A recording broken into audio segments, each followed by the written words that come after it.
Well, welcome to part 3.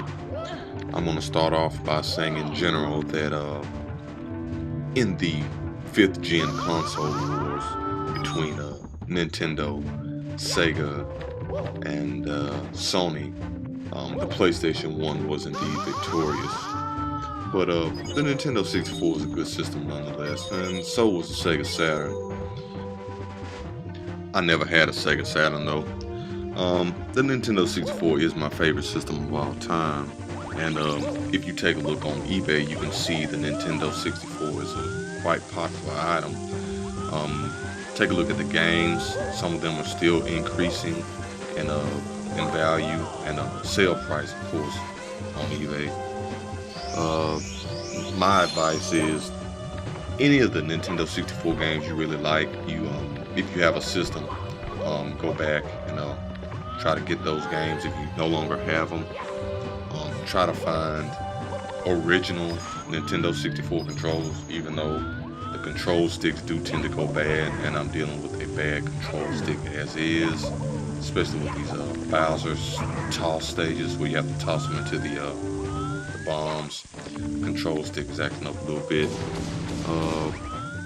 In general, just get your 64, get your friends together with a nice multiplayer game like Mario Kart 64, which is selling around $25 right now on eBay, just to let you know. 007, even possibly Diddy Kong, just get your friends together and have a good time. Another reason some of the gamers out there may be looking toward or looking back towards some of the classic systems is they're somewhat disappointed with this new Xbox that's supposed to be coming out. It's not really what people expected. So, no time like the present to get some classics. Classics never get old.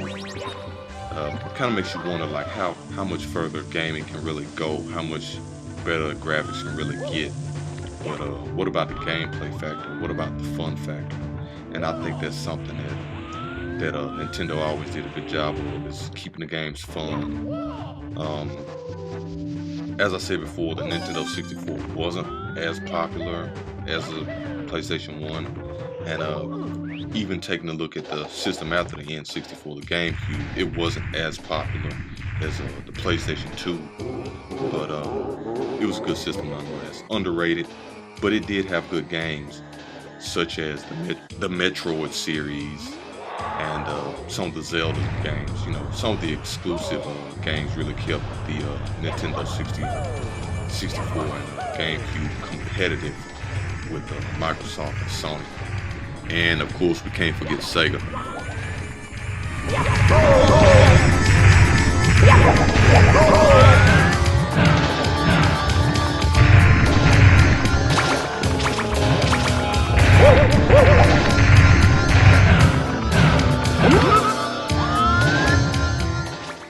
Okay, don't get me wrong, I'm definitely not comparing the Nintendo 64 to the Xbox One.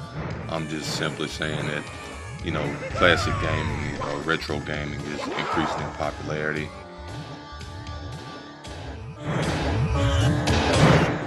A lot of people were disappointed with the Xbox One. They expected more at the release, expected more features. They expected more in general. But as a result, the Wii sales have skyrocketed. So I think Nintendo's on their way to making it back to the top after the GameCube failure, in a sense. And speaking of the Wii and the Wii U, I plan on purchasing a Wii U sometime soon so I can play some of my favorite GameCube games again, like Metroid Prime 1 and 2. Might get the trilogy, just depends.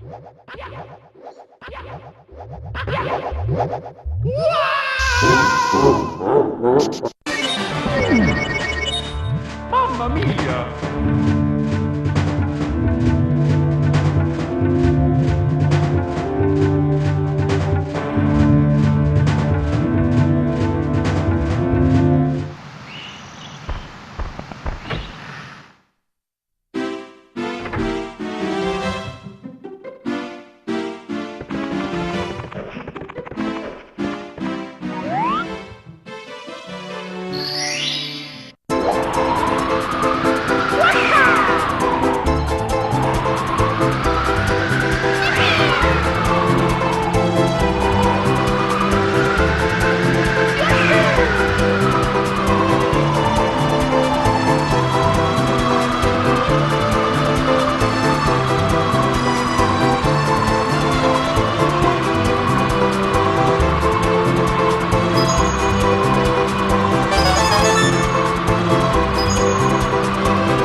As you can see, we are now in the basement of the castle.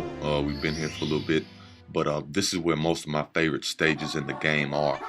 And this stage, Hazy Maze Cave, is indeed one of my favorites, as well as Lethal Lava Land. One particular thing that's pretty amusing about the game are the sound effects Mario makes, and of course the sound effects the enemies have when they get hurt or eliminated. I think that's pretty funny. But yeah, easily amused, sick kids, I guess. But sit back, relax, continue watching. I'll catch up with you in a little bit.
Now we're about to enter the actual Hazy Maze section of the stage.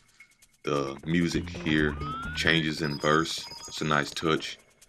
Kind of adds to the atmosphere of the toxic gas in this section. Metal cap, of course, helps you survive here without taking any damage.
Okay, guys, we're about to swim with the beast down here. This section features the verse change in the music. I guess I should avoid getting these metal caps so you can actually listen to the music, but this will wear off in a moment. The metal cap just allows you to reach certain areas in the water that you can't normally reach when you're regular Mario.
Okay, now we're moving on to some of the later stages in the game.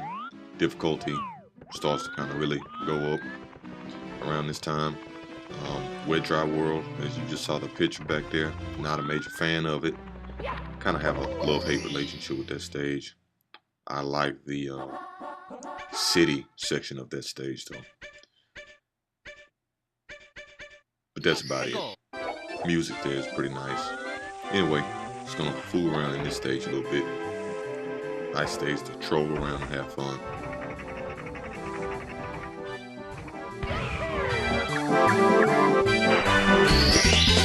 Here we go!